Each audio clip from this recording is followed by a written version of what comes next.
Hello, everyone. Sharon Ann Klingler here with your Facebook experience today. I want to tell you all that we're going to be doing things a little bit differently for the summer.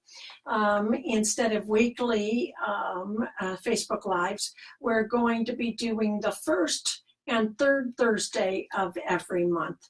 The summer is my busiest time for speaking and teaching and, traveling too. So we'll be doing the first Thursday of every month and the third Thursday of every month, again around 12:30, although it's almost 1 o'clock today, Eastern time. Also, we're starting a new thing with Q&As. For instance, today is questions and answers about reincarnation and relationships. And I really appreciate all of you who have Facebooked me and texted and emailed questions about reincarnation and relationships. Got very many questions. I'm going to try to get to them all. So thank you for doing that. I also received a number of questions that were on reincarnation, but not necessarily on relationships. There's a lot of material to cover in reincarnation. So some of those questions I'm going to keep for the next time we talk about reincarnation. Now, the first Thursday of July, we are going to be doing a Q&A on wearing gemstones and jewelry for specific purposes and power. So if you have any questions at all about the mineral kingdom, about gemstones and jewelry and all of that type of thing, get them to me.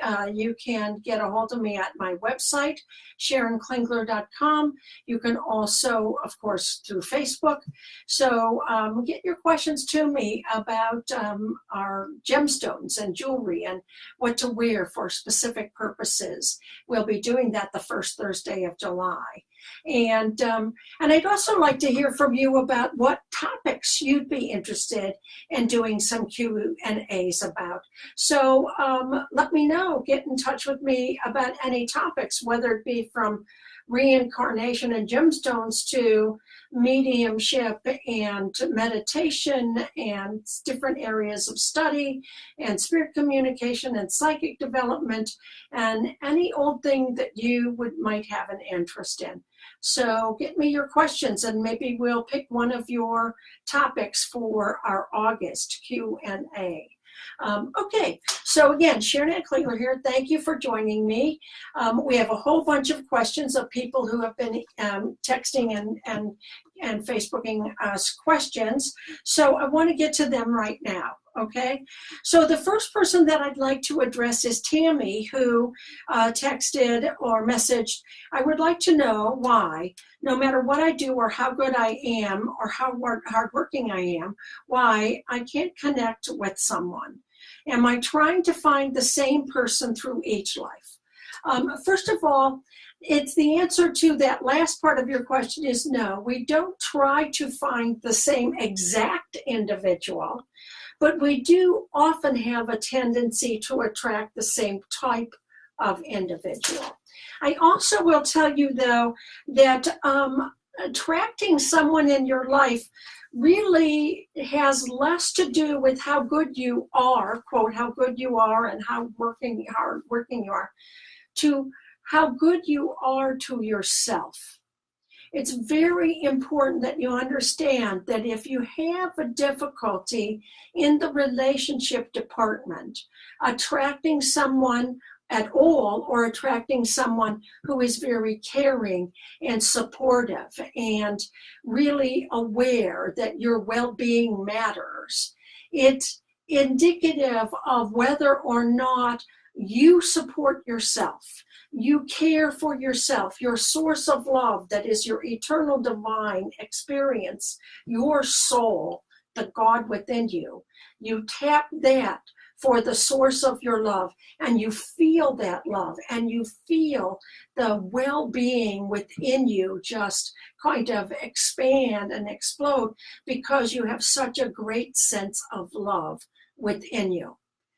If you find it difficult to love yourself, if you find it that you frequently judge yourself, that you minimize yourself, or that you attract people who minimize you, then that's indicative, usually, of a past life belief system or a past life history that created a belief system where other people's responses to you have allowed you to create a paradigm that makes you feel less than, makes you feel as if you are less valuable, less worthy, okay?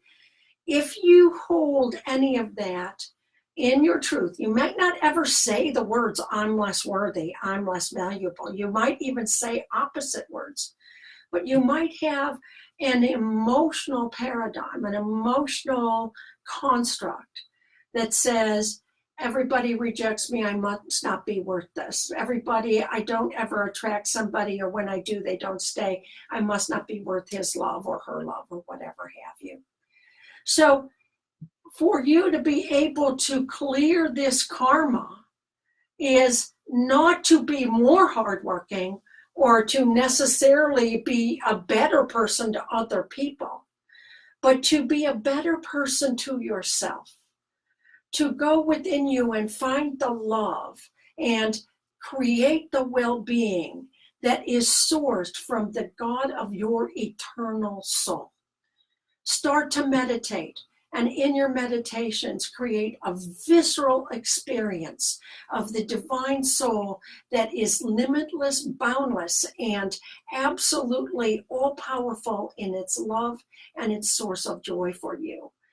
Experience that every day, and stop defining your life and yourself as empty and lacking, okay? If you define yourself or your life as empty and lacking and needing, then what happens is you create that reality. That's a reality that actually you continue to create more emptiness, or you continue to manifest or attract people who are empty themselves and therefore unable to give to you, only able to feel empty themselves. So fill yourself up every day with the light and the love of the power of your higher self, your eternal reality. Start to see your life experience from the Godhood that is all joy. Start to redefine yourself, all right? Now, if this is a constant issue for you, I'm going to recommend a book that is, even though Sandra Taylor is my sister, that is not why I'm recommending this book, because I recommend tons of other people's books all the time. But her book, The Secrets of Attraction, is more than a book to read. It's a book to do, and it helps take you back to the old paradigms. And through journaling and visualizations and affirmations, you can rip those old paradigms apart and start to build new belief systems that help you out of this. Okay, Tammy, and everybody else who has that experience. Okay, now our next question comes from Gail. How do you know when you meet someone from a past life? What does the connection feel like? Well, the connection, when you connect with somebody from a past life, there's often an immediate sense of knowing. And you might not actually think the words, oh, I feel like I know this person already. You might actually think those words, but it might not come that way. It might come in a sense of ease, a sense of familiarity, a sense of feeling as if the two of you fit together without too much effort and without too much experience of working at it. There's a kind of linking together like in a puzzle where it fits. That's one of the ways. The other way is that there is an enormous amount of passion, and that passion can be a mistaken identity for love when it really indicates past life karma. And we're going to get to that in our next question. Okay, so you're either going to have this like, oh my God, I'm compellingly attracted to this person. this I'm driven, it kind of rules me type of thing, or this sense of beautiful ease and connection and almost a fitting together, if you will. Those are the two strongest ways that you will recognize a past life connection. Okay. Okay, so as a matter of fact, we'll get to that passion thing in just a minute, because I'm going to go on to Kelly, who asks, is there only one soulmate in the world for each individual? No, there is not only one soulmate for each person. Imagine that you have hundreds of past lives, and there's only one person that is supposed to fill your partnership role. And that's what I consider a soulmate, is somebody who actually creates an imperative that our relationship is a partnership, and I'm compassionate to you and you're compassionate to me, and we're going to work together to discover our own individual joys and power and our collective joys and power. That's what a soulmate is. Some people think that a soulmate is somebody that you had all your karma with and is the only person you're supposed to be with. Well, imagine that. I mean, look at how often people get divorced. Could you imagine being with the same person every single life, every single time? It's not going to happen, and indeed, nor should it happen. Also, people talk about soulmates referring to when there's a strong past life history. If there's a strong past life history, some people use the word soulmate, but the connection from past lives doesn't mean that's the only person in the world for you. We have a lot of people with whom we have past life connections, histories, love relationships, parental relationships, filial relationships. And so we have a lot of different relationships and partnerships too. So I call people past life ties, and I actually try to avoid the word soulmate because the person I'm talking to could infer that that's the only person meant for you. No, there's a lot of people out there that will match your energy and have matched your energy in previous lifetimes. So don't be looking for only one person, okay? Leave your heart and your mind open to the love that speaks best to you and that honors you. Okay. All right. Our next one is about a relationship with parents. Okay. Mary Jane says, I have a lot of difficulty with my parents. If your parents are abusive to you, is it because you were an abusive parent in a past life? No, actually, that's not usually the case. It's not impossible that you were an abusive parent in a past life, and now in this lifetime you're trying to make compensation and retribution for that. Compensation and retribution is one of the reasons that we come back to work on our karma, one of the types of karmic events. We'll get into that another time when we have our more general overview of reincarnation. But talking about abusive parents, you see, abusive parents separate you from your own power, your own energy, and your own light. They minimize you, they hurt you, they reject you. And when you're a child and you're rejected by abusive parents, you start to, again, like we talked about in the first question, take on a sense of a lack of well-being, a lack of value, a lack of worthiness, because your parents aren't making time for you, aren't taking care of you, and indeed are the very ones to whom you go for love, but who are taking it and keeping it from you. So when you are born to abusive or rejecting or neglecting parents, it is, while it can sometimes indicate compensation, what it really usually indicates is that in many lifetimes before, you have been born to other parents who were similar to this, who had taken your sense of well-being and thrown out the window. And now when that happens, you have a karmic lesson to grow up and not define yourself from others' responses. No matter what our karma is personally, creatively, career-wise, anything, our deepest and most important karma for each of us is to know the God within us and to be that divine person in all of our conscious waking moment, so that no one's response to us would ever make a ripple on us. And if someone rejects us, we don't say, oh, I must be unworthy or valueless. We actually say, oh, God bless that person. For some reason, he or she needs to make himself more powerful. I'll say a prayer for him. I'll send him light. And I know the grace and power within me. So God bless that person. That's the karma that each and every one, the inner karma, no matter how our outer karma reflects in our personal life, our worldview, that's the inner karma that actually is part of each of our distinguishing lessons in our spiritual evolution. So when you were born to abusive parents, it's not because you were thrown there by chance or because you were mean in a past life. It's possible that that's one reason, but it's actually much more likely that you're being put in the position of being able to learn your karmic lesson.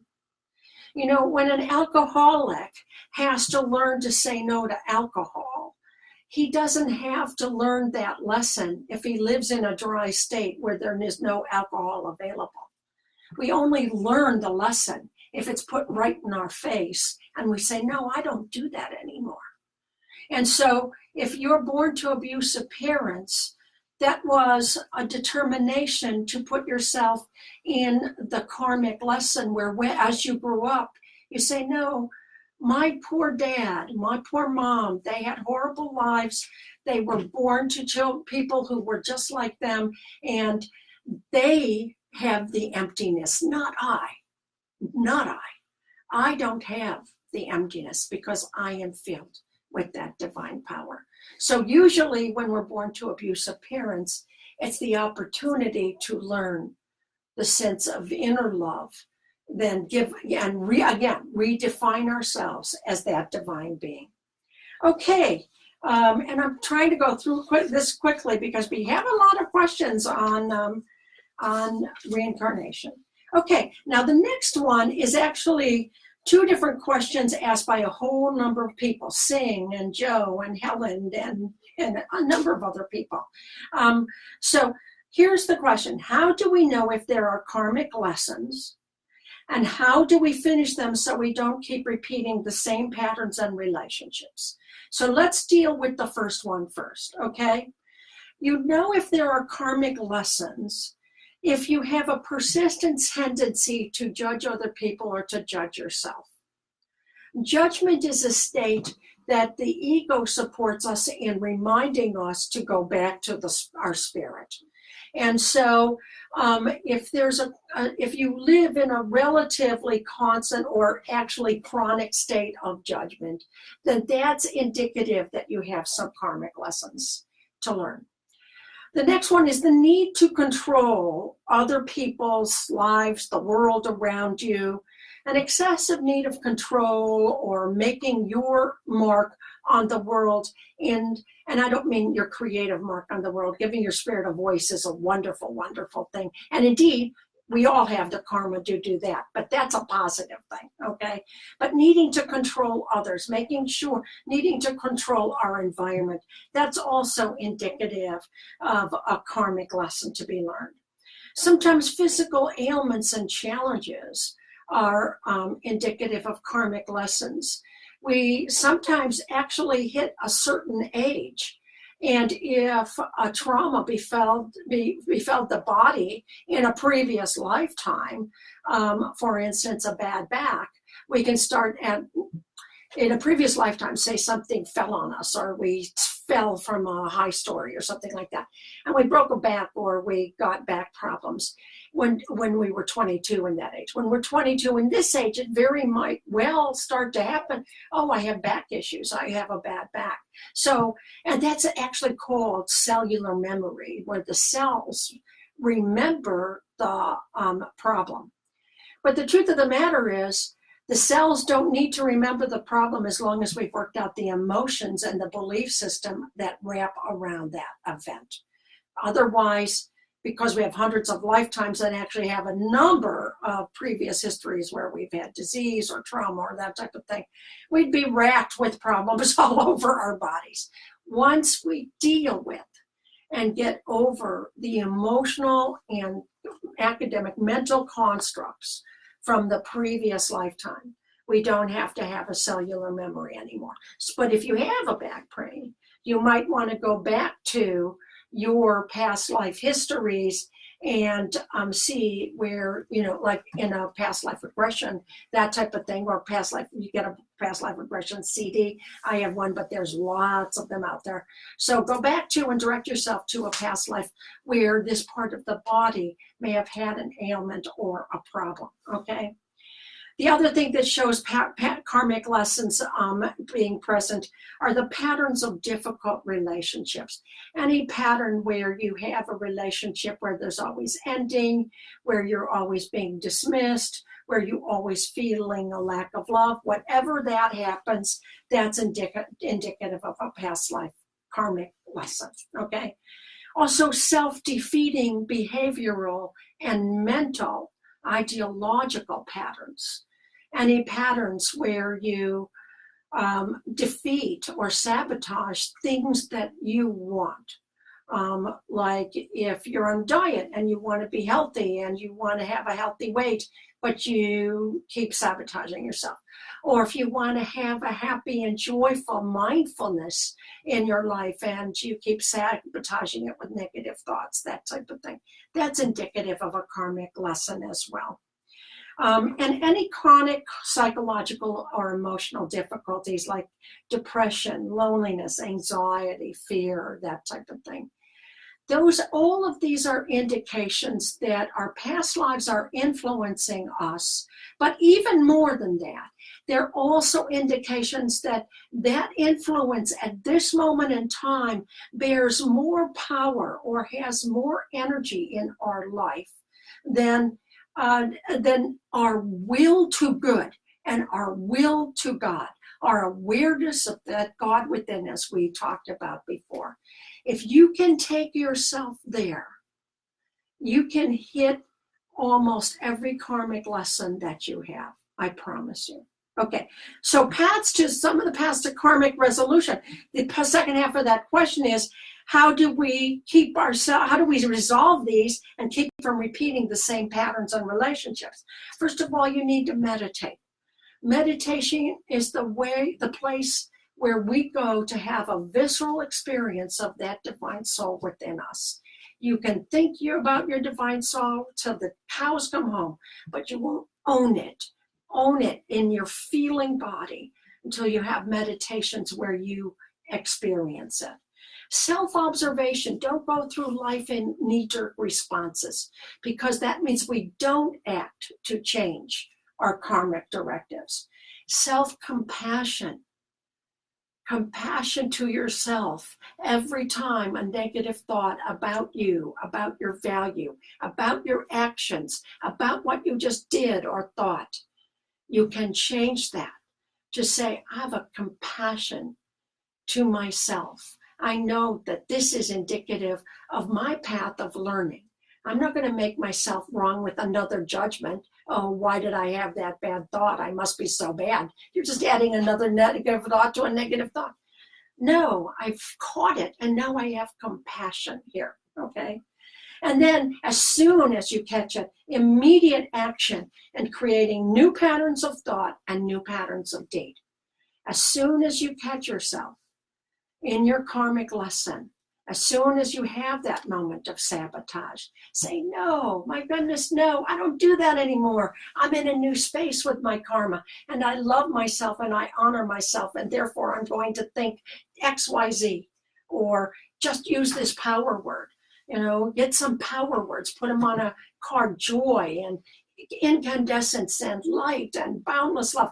Put a whole bunch of wonderful words on an index card and breathe them into you. So in that very moment, you can take the action of mind and deed to switch that karmic directive. Okay? Okay, very good. Next one. If a person feels compelled to take care of another individual, this is somebody who wrote that, is it due to a past life karmic debt, and that debt must be paid? I have to tell you, I get this question all the time.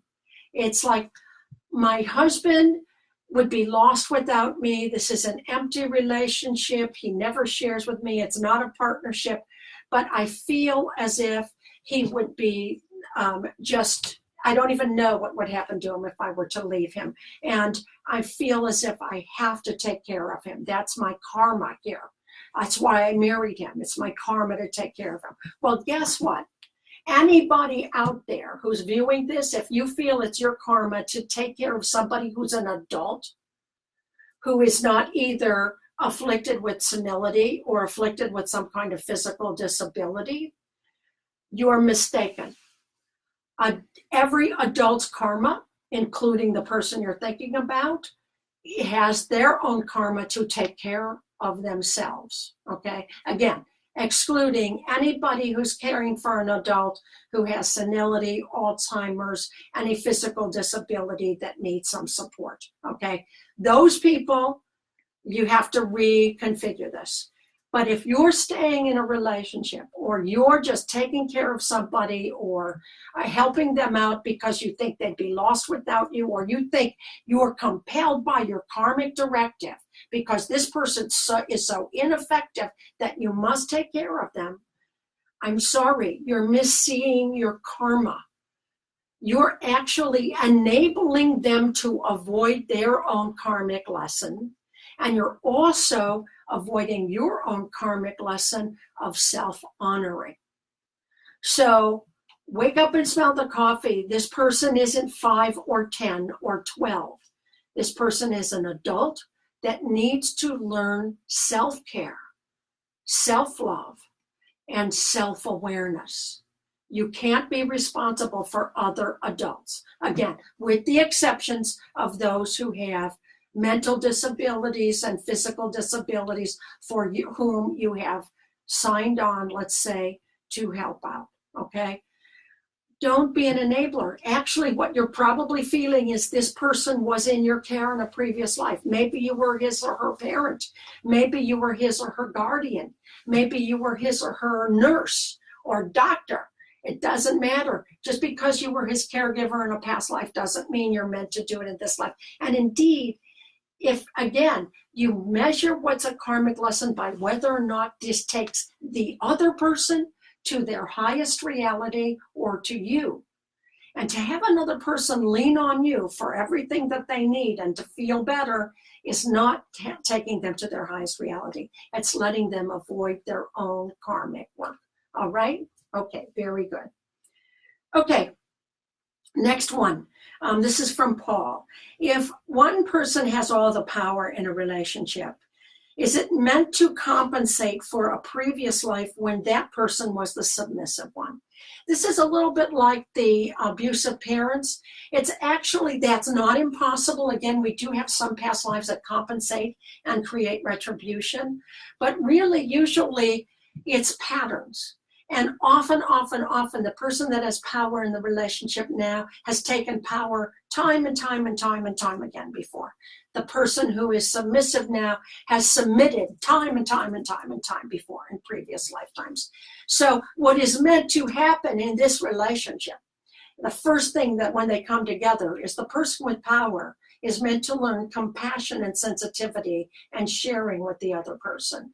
And the person who's submissive is meant to learn, I am going to take my power back and I'm going to require you to acknowledge me as a component in this relationship, as 50-50 in this relationship. Excuse me 1 second. And so what we have here is then these two people will come together. They might have even planned it before they were born. They'll come together in order for the power one to learn compassion and sensitivity, and the submissive one to learn power and self-honoring and self-reliance. And what happens though, often we get into get into the karmic trench, and we fall into the old pattern, don't remember the new thing, the agenda that's on the karmic lesson, and we just start doing the old thing over and over and over again, where the same person with power has the power, and the same person who submits. If that is the case, then the karma for the submissive person, and it's unlikely the powerful person is going to get their karma unless there's therapy involved. But the power for the karmic lesson for the submissive person is to say, no, I catch myself, I see myself, I'm falling into a role of submission again. You might have even had a number of relationships in one lifetime, in this very lifetime, where you've had submission after submission after submission. But now your karma now is not to keep working with the other person until they wake up and smell the coffee and are nice to you. Your karma is now saying, no, I'm leaving this pattern, I'm getting out of this trench. I am not submissive anymore. And in order for me to express that, I'm going to make a statement about my power. And if that can't be heard, I'm going to alter the relationship, or indeed, if necessary, leave the relationship. So power plays are usually patterned. Submissiveness is usually patterned. And our role is to break the patterns with a new insight of the God inside us.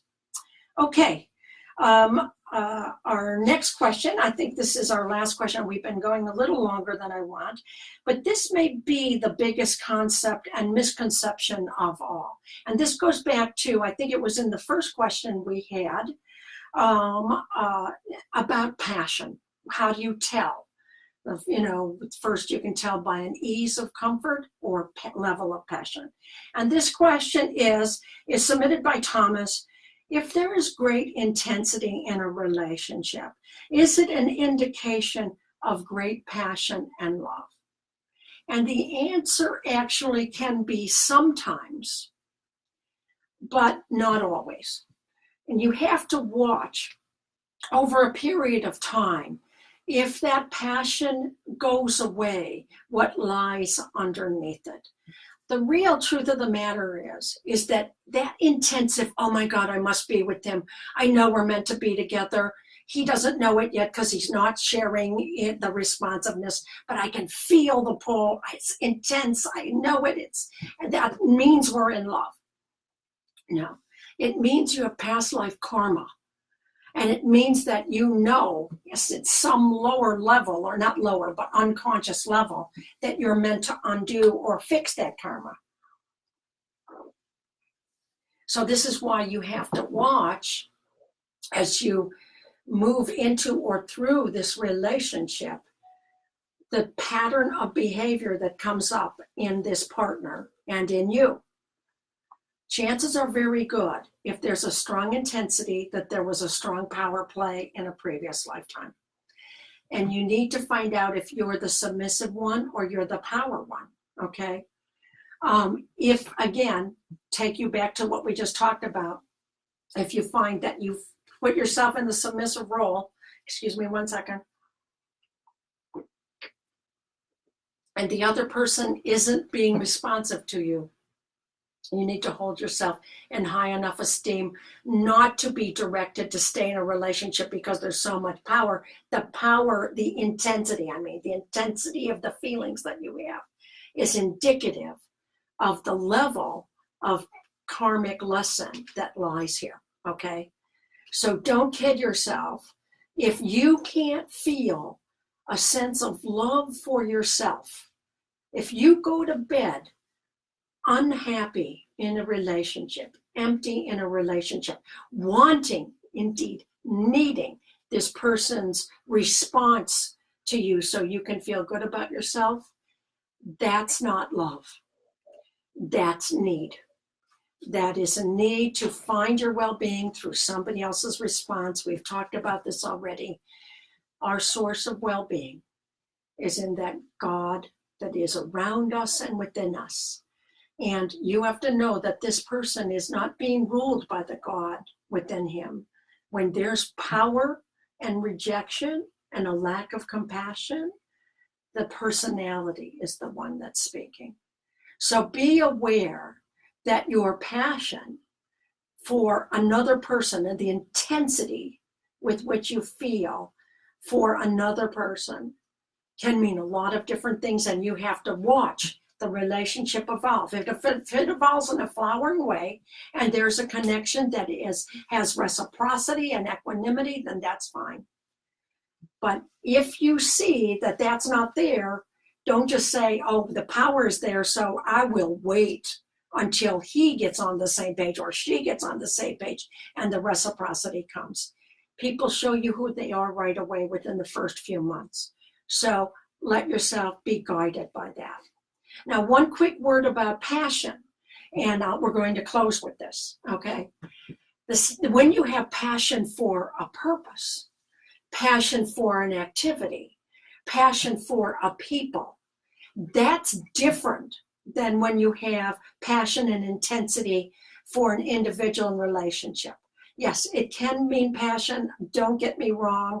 Not every relationship that has passion is a power play.